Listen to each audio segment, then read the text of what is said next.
Georges Marchais à carte sur table, il a dicté ses conditions aux socialistes. Pas d'accord à Maestricht, les 10 n'ont pas encore réglé le problème des prix agricoles. Bologne, Solidarité décide une grève d'avertissement pour vendredi. Pas de scandale à l'Opéra pour la création du Grand Macabre de Ligeti. Mesdames, Messieurs, bonsoir. À un peu plus d'un mois du premier tour de l'élection présidentielle, ce sont les propos de Georges Marchais hier soir à carte sur table qui fournissent l'essentiel de l'actualité politique. Je vous les résume brièvement. Il faut que le score communiste au premier tour soit important, sinon voter pour François Mitterrand présente un danger. Si François Mitterrand est élu, il doit appeler au gouvernement les ministres communistes. Enfin, il y aura des grèves, comme en mai-juin 1936, après la victoire du Front populaire. Alors reprenons donc les choses en détail.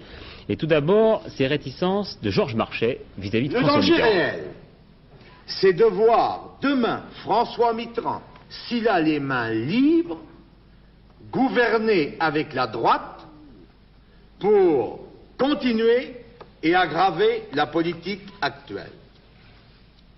Je ne dis pas cela pour fermer la porte, pour démolir.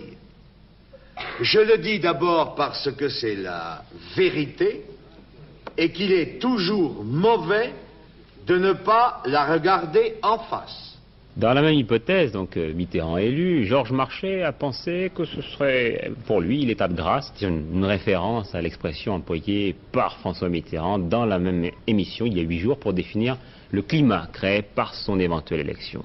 Voilà comme il définit l'état de grâce. L'état de grâce, c'est le fait que si Giscard, puisque c'est l'hypothèse que vous avez envisagée, moi aussi je veux battre Giscard, Giscard battu, Mitterrand élu, eh bien l'état de grâce, ce sera la ferme volonté des travailleurs, n'est-ce pas, par la lutte d'imposer la satisfaction de leurs légitimes revendications. Et ça ne peut pas être autrement. Les réactions les plus attendues étaient bien entendu celles du Parti Socialiste. Elles sont venues en rafale. Pour Georges Sarr, eh bien, M. Marchais a joué à cartes sous table. François Mitterrand, qui lui-même doit tenir un meeting ce soir à Bordeaux, a dénoncé à Bergerac l'alliance objective pour empêcher son élection. Je suis la cible de feu croisé, a-t-il dit. Et Michel Rocard a répondu à son tour dans Antenne 2000. L'élection du président de la République, nous sommes là dans l'hypothèse que vous nous faites l'amitié de faire, que François Mitterrand est élu. En effet, il le peut.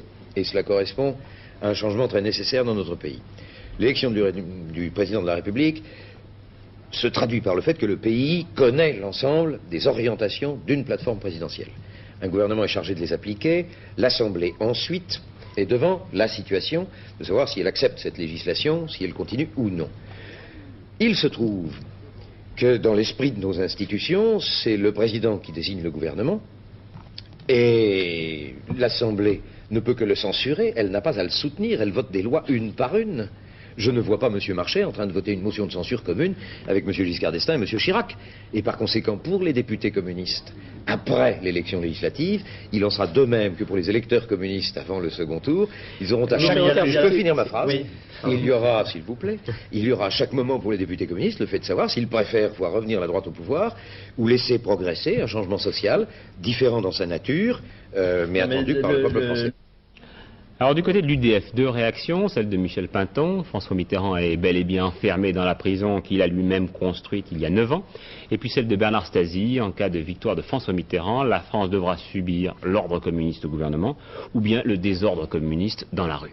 Alain Krivine, de son côté, estime que hier soir, Georges Marchais s'est livré à un odieux chantage.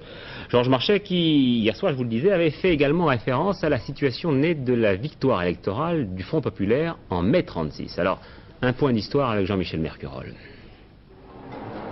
14 juillet 1935. 500 000 personnes dans les rues de Paris. Le succès de la journée de Front populaire encourage communistes, socialistes et radicaux à élaborer un programme commun à l'approche des élections.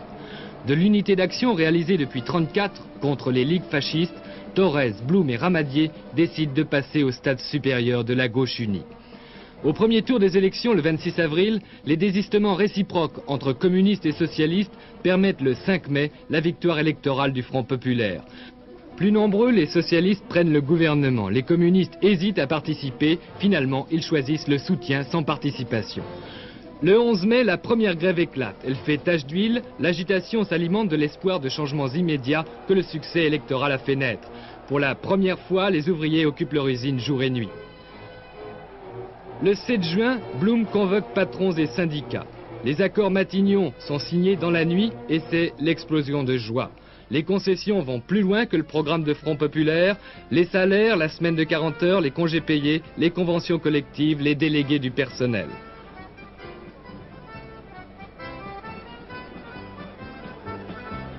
Mais les grèves continuent. Le 11 juin, il y a 2 millions de grévistes. Le gouvernement semble impuissant, le syndicalisme débordé.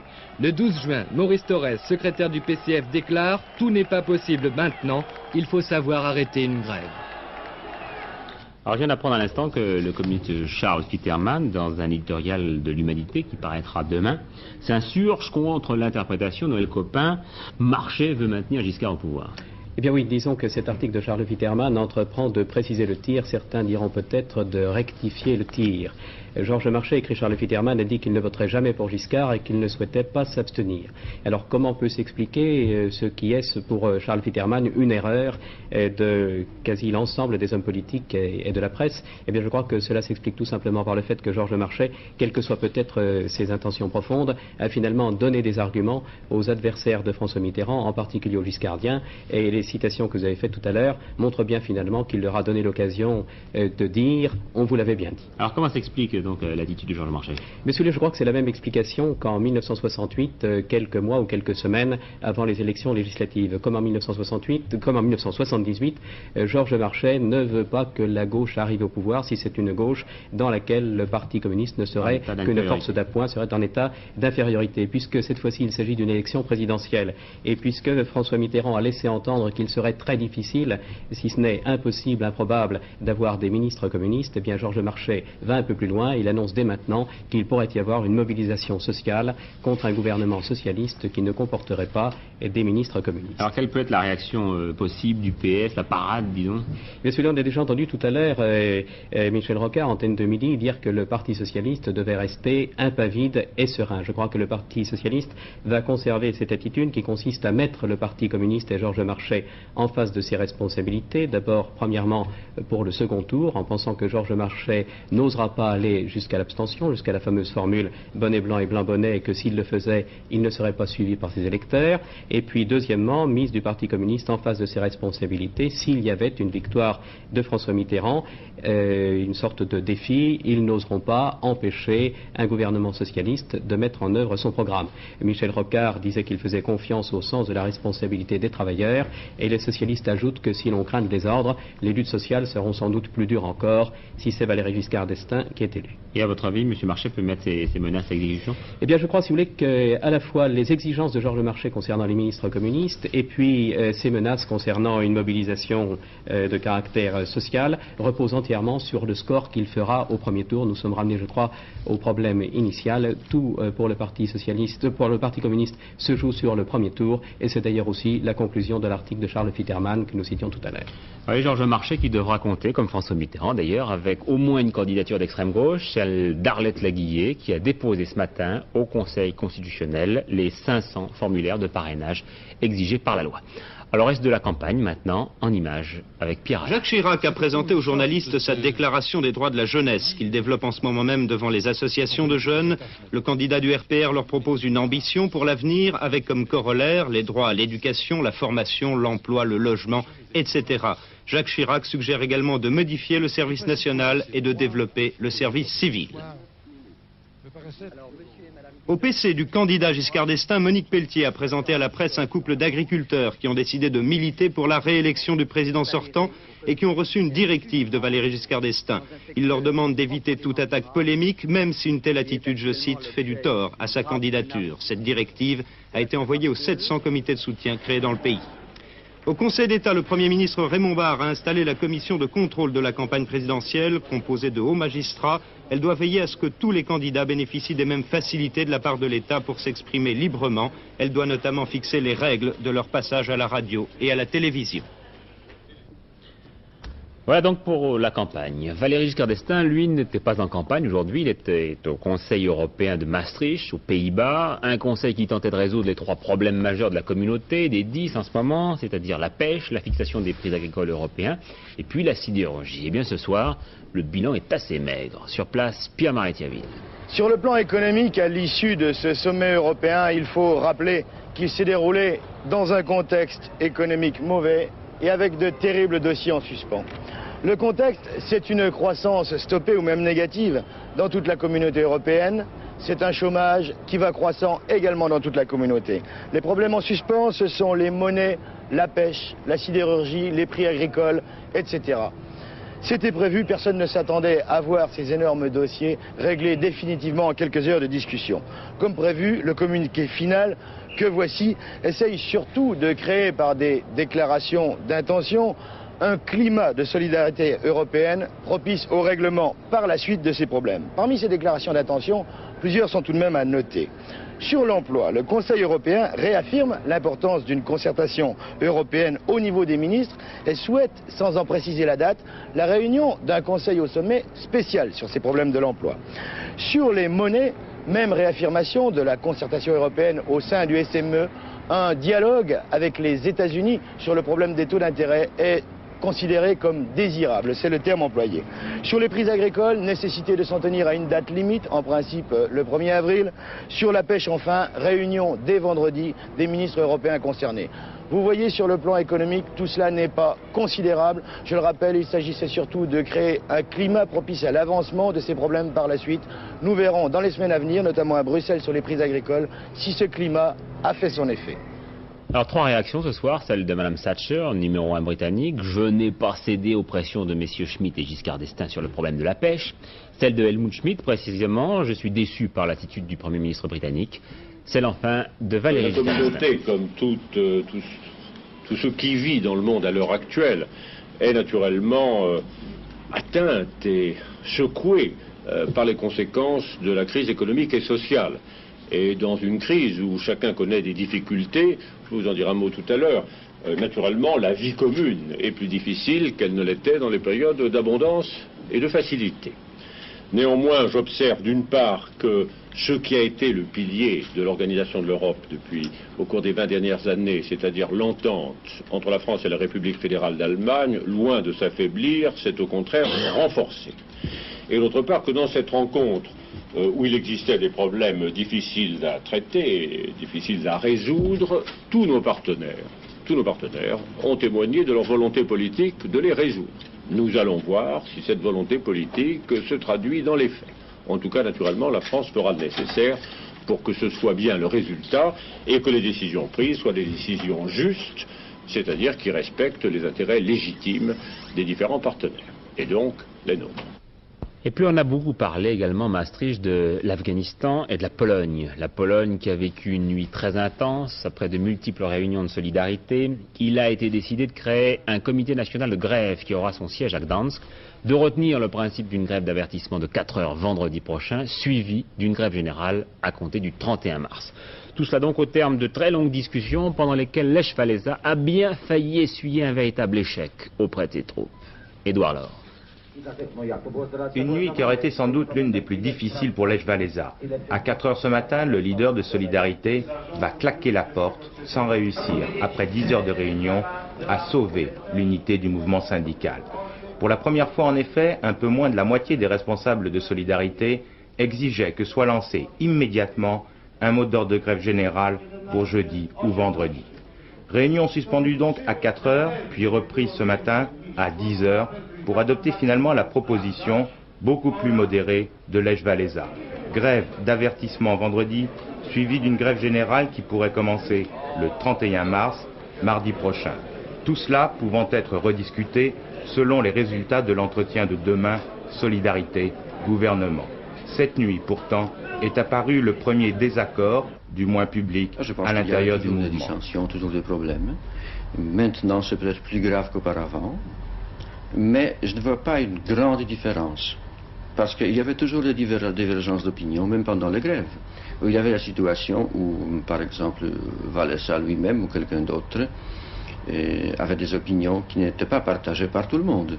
alors c'est la majorité qui a décidé. Ouais, est-ce que vous ne craignez pas que dans l'avenir, les partisans un peu extrémistes de Solidarité débordent les modérés, c'est-à-dire les partisans de Wałęsa? Bien sûr, il y a toujours un certain danger, mais je pense que quand même en Pologne, il y a assez beaucoup de gens qui sont très raisonnables. Et je ne pense pas que ça va produire de grandes choses. Je reste optimiste malgré la tension qui existe, malgré la situation qui est vraiment sérieuse. Ça, je ne veux pas diminuer, c'est pas l'affaire. Puis il y a une demi-heure, on apprenait que la Diète, c'est-à-dire le Parlement polonais, avait été convoqué pour lundi prochain. Le Conseil d'État, c'est-à-dire la présidence collégiale de la République, évoquait la gravité de la situation. Allemagne de l'Ouest, vaste opération policière aujourd'hui dans les milieux d'extrême droite. Les forces de l'ordre étaient à la recherche de publications nazies en provenance des États-Unis et du Canada. 450 appartements ont ainsi été perquisitionnés. Irlande, attentat à Dublin contre le directeur du personnel de British Leyland, blessé par balle aux jambes. Espagne, un appel du roi à la sérénité des forces armées face à l'escalade du terrorisme. Un mois après la tentative de putsch, Juan Carlos recevait, vous le voyez, les plus hautes autorités militaires du pays pour la première fois depuis son accession au trône. Les militaires ont répondu présents dès hier. Le gouvernement espagnol avait annoncé que l'armée collaborerait dans la lutte antiterroriste. Par ailleurs, des députés basques auraient été arrêtés près de San Sébastien. Pour l'instant, pas de confirmation. Ronald Biggs, le fameux cerveau de l'attaque du train postal Glasgow-Londres en 1963, vient d'être identifié par la police de la Barbade. Il avait été enlevé ou aurait été enlevé, on ne sait pas trop encore, il y a une semaine par 5 Britanniques. Et si Biggs est extradé vers la Grande-Bretagne, eh bien, il devra purger la peine de 30 ans de prison à laquelle il avait échappé en s'évadant. Un équipage de 2 cosmonautes de l'Est, un soviétique et un mongol, vient de rejoindre le train spatial Salyut 6. Les 2 hommes doivent examiner plus particulièrement les conditions d'adaptation de l'organisme humain aux conditions d'apesanteur. Et vous le voyez en arrivant dans Salyut 6, le mongol arborait fièrement son drapeau. Radio Moscou vient de signaler que tout se passait bien. Le point sur la fièvre afteuse, finalement c'est une seule exploitation qui a été touchée dans la Manche, mais toutes les réunions, foires, congrès et marchés sont interdites dans le Nord-Cotentin. Après les sénateurs, la semaine dernière, ce sont les députés qui viennent de se pencher sur le problème du textile en ce moment en France. La commission d'enquête dont le rapporteur est Philippe Séguin préconise une centaine de mesures immédiates pour freiner les importations. Alain Doubleski ouvre son rapport. Nous importons de Grande-Bretagne pour 1,7 milliard de francs de textiles et d'habillement. Le montant de nos exportations est de 1,3 milliard, déficit donc 400 millions de francs. Des USA, nous recevons pour 1,2 milliard de francs de marchandises, mais nous n'en exportons que pour 800 millions de francs, déficit 400 millions de francs également. Pays du Maghreb, 1 milliard de francs d'importation, 900 millions de francs d'exportation. L'équilibre n'est pas atteint, 100 millions de déficit. Asie du Sud-Est, déficit très important, 2,250 milliards. En effet, nous achetons aux Asiatiques pour 2,5 milliard de francs de marchandises. Déficit record avec l'Italie, à qui nous achetons pour 6,3 milliard de francs de marchandises. Nous ne lui exportons que 3 milliards de francs de textiles et d'habillement. Enfin, l'Allemagne, notre principal client. Nos échanges sont très volumineux, là nous sommes gagnants de 900 millions de francs. En résumé, le déficit global français pour le textile et l'habillement est de 3 milliards de francs. Mais contrairement aux idées reçues, un tiers seulement de ce déficit peut être attribué à la concurrence des pays en voie de développement. Les 2 autres tiers, c'est-à-dire 2 milliards de francs de déficit, c'est aux pays de la communauté économique européenne que nous les devons, principalement à l'Italie. Dans l'une de ses conclusions, la commission d'enquête parlementaire sur le textile préconise d'instaurer aux frontières françaises un contrôle très rigoureux. Il faut que nous renforcions notre protection aux frontières. Protection contre les origines frauduleuses, protection contre les contrefaçons. Oui, mais alors, de quelle manière? Eh bien, de 2 façons. D'une part, par une vigilance accrue à nos frontières. Il faut d'abord que nous ayons pour les produits textiles un nombre de postes frontières moins important. Il faut que nous ayons des douaniers spécialisés, parce qu'il n'est pas facile de déterminer l'origine d'un produit. Autrement dit, vous voudriez que toutes les marchandises textiles ne rentrent que sur 2 ou 3 postes. Exactement, et qu'on ait, pour les vérifier, un certain nombre de douaniers spécialisés qui auraient suivi une formation adéquate. Et nous voulons par ailleurs un accord international qui permette d'arriver à une meilleure régulation des échanges textiles internationaux. Un rapport que le socialiste Christian Pierret juge trop timide dans la mise en cause du gouvernement, fataliste sur l'avenir de cette industrie et insuffisant quant aux mesures à prendre. Mouvement de personnel à la prison de Fresnes après la tentative d'évasion de Philippe Maurice il y a tout juste un mois. 3 des gardiens ont été sanctionnés. Le directeur a été invité à faire valoir ses droits à la retraite et 2 sous-directeurs nommés à d'autres fonctions. 1,5 tonne de cannabis découverte dans un camion koweïtien dans Lyon. Le camion frigorifique avait un faux plancher qui renfermait donc ces 1500 kilos de résine de cannabis. Le camion a été intercepté sur l'autoroute du Soleil. Un Allemand et 2 Syriens ont été appréhendés. C'est une énorme affaire, bien sûr, sur laquelle nous allons, bien entendu, enquêter. Et puis, les suites de la psychose née de l'accident de Bremelbach la semaine dernière. Dans un petit village de l'Oise, des enfants qui avaient l'habitude de jouer dans une champignonnière sont venus spontanément déclarer à leur institutrice qu'il y avait là, dans cette grotte, des obus et des grenades. La carrière et ses galeries sont situées dans l'enceinte d'une résidence secondaire au-dessus des non-villes. Le propriétaire étant souvent absent, les enfants pouvaient y jouer sans être surpris et donc faire ces dangereuses découvertes. Dans le village, on connaissait l'existence du dépôt. Plusieurs vérifications avaient même déjà été effectuées par les services spécialisés. Et jusqu'à ce qu'un enfant en parle à l'école, personne ne s'inquiétait. Outre les pièces que les enfants ont ramenées, ceux-ci ont dit avoir vu une dizaine de munitions. Qui a vu les 10 caisses de munitions pour la première fois? Moi, Olivier Milly, puis... Des camarades à toi? Oui. Et vous n'y avez pas touché? Non. Vous avez quand même regardé ce qu'il y avait dedans? Oui. Qu'est-ce qu'il y a dedans? Des mortiers, une dizaine. Et ça, vous l'avez trouvé il y a 6 mois Ouais. On l'a trouvé juste samedi. Samedi? Ouais. Vous y êtes retourné quand même? Oui. Certaines des pièces sont situées au fond de galeries dans des trous où seul un enfant peut avoir accès. Des galeries qui risquent de plus de s'ébouler à tout instant. Cet après-midi, les services de déminage de la protection civile de l'Oise sont venus sur le terrain. Malheureusement, il ne nous a pas été possible d'obtenir des renseignements sur place. Mais d'après ce que l'on sait maintenant, 2 grenades anti-chars, des projectiles et des gaines relais pour mortier ainsi qu'un obus de 105 auraient effectivement été trouvés. Une nouvelle voiture dans la gamme Citroën, la Visa 2, entièrement reprofilée, vous pouvez le constater. Et puis notre page culturelle de l'opéra, on se demandait hier soir avant le lever de rideau de l'Opéra de Paris si le Grand Macabre de Ligeti allait créer le scandale annoncé par certains, par ses audaces en tout cas. Bien, les amateurs d'une nouvelle bataille d'Hernani en furent pour leurs frais. Le Grand Macabre, présenté pour la première fois en France, a obtenu un véritable triomphe. Malgré, vous allez le voir, des nouveautés pour le moins surprenantes. Yoba Grégoire. Putain de merde, fils de pute!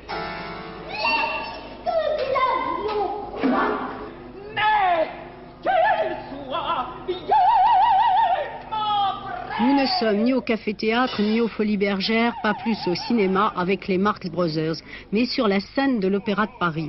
Le Grand Macabre, qui a suscité tant de polémiques par la nouveauté de la musique et l'extravagance de la mise en scène, est en fait une réflexion sur la mort où la dérision a sa place en permanence. Les spectateurs du monde entier ont déjà applaudi cette œuvre, Paris se devait de la recevoir. C'est normal qu'un opéra ouvre ses portes aux compositeurs contemporains. Et quand on invite un compositeur contemporain, on sait que son langage sera un langage de notre époque.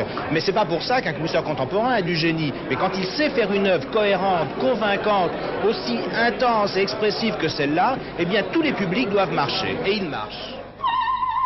Il faut toutefois préciser que cet opéra n'est pas une suite d'injures et de cris, mais bien un divertissement où Georges Ligeti a modelé la fable de Michel de Gelderode un peu à la manière du Burois. Le sujet est pourtant ardu et ambitieux. C'est une réflexion métaphysique sur le triomphe de la mort. Par une succession de scènes bizarres qui sont autant de pieds de nez à celle-ci, Ligeti exprime son angoisse et l'impossibilité de balayer la mort de l'univers.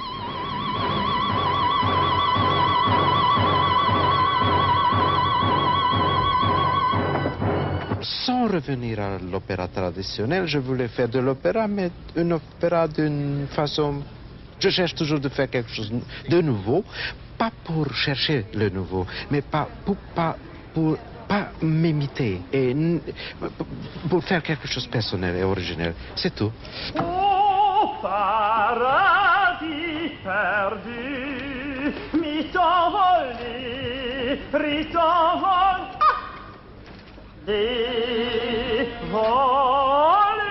C'est à Daniel Mesguich, comédien metteur en scène de théâtre de 29 ans, dont c'est la première mise en scène à l'opéra, que l'on a confié cette œuvre. C'est lui qui a fait souffler cette espèce de vent de folie, où les personnages de l'opéra classique, tels Manon de Massenet ou Madame Butterfly, sont bâillonnés et tournés en ridicule.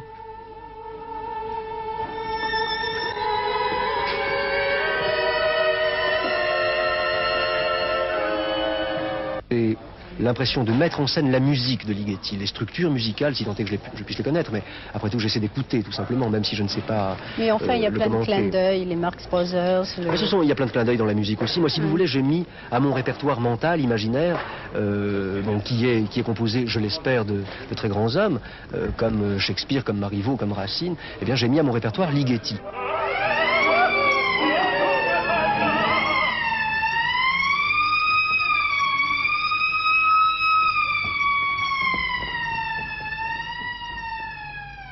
Si les gens n'aiment pas ma pièce, je fais comme ça.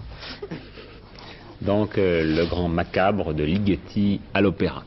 Alors au conditionnel maintenant, peut-être ce rendez-vous inhabituel demain soir, le journal ne serait pas à 20h mais à 19h20, football oblige en effet, à 20h si tout va bien, si nous obtenons l'accord, nous essaierons de retransmettre le match de football qui compte pour les qualifications de la Coupe du Monde, Pays-Bas-France. Une équipe de France finalement sans Platini, vous allez le voir sur cette image, il sera remplacé par Giresse. Doropsy fait sa rentrée ainsi que Dominique Rocheteau. Du côté néerlandais, Johan Cruyff ne sera pas là non plus. C'est un handicap pour une équipe de Hollande qui se cherche et qui comptait sur lui pour retrouver son unité. C'est un reportage que vous propose Olivier Ray.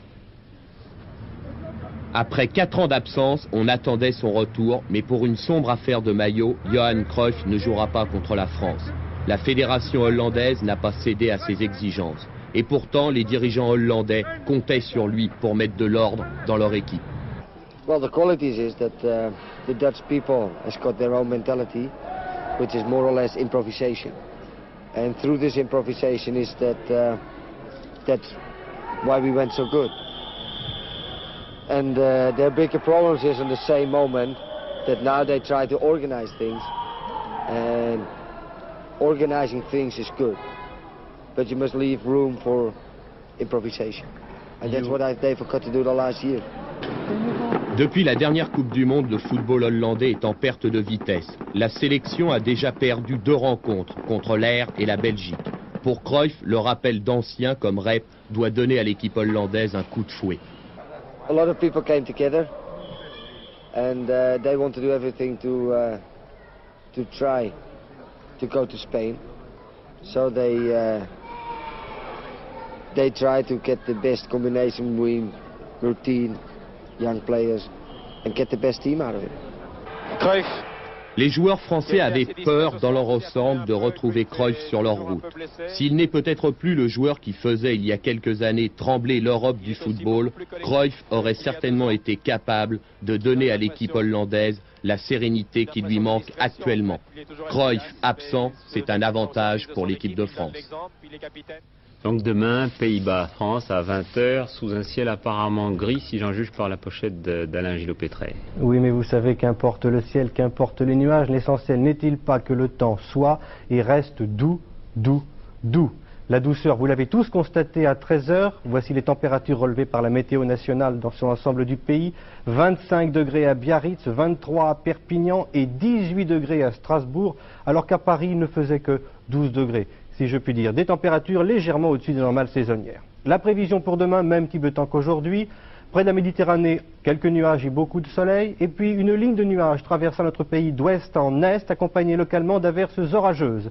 Après ce temps, vous le voyez, un peu plus de soleil, encore quelques nuages et toujours des vents forts près de la Manche. Les températures pour demain, d'abord au nord et à l'est du pays, au nord de la Loire, donc Douai, Fouesnant près de Brest, Paris, Haguenau près de Strasbourg et Blois.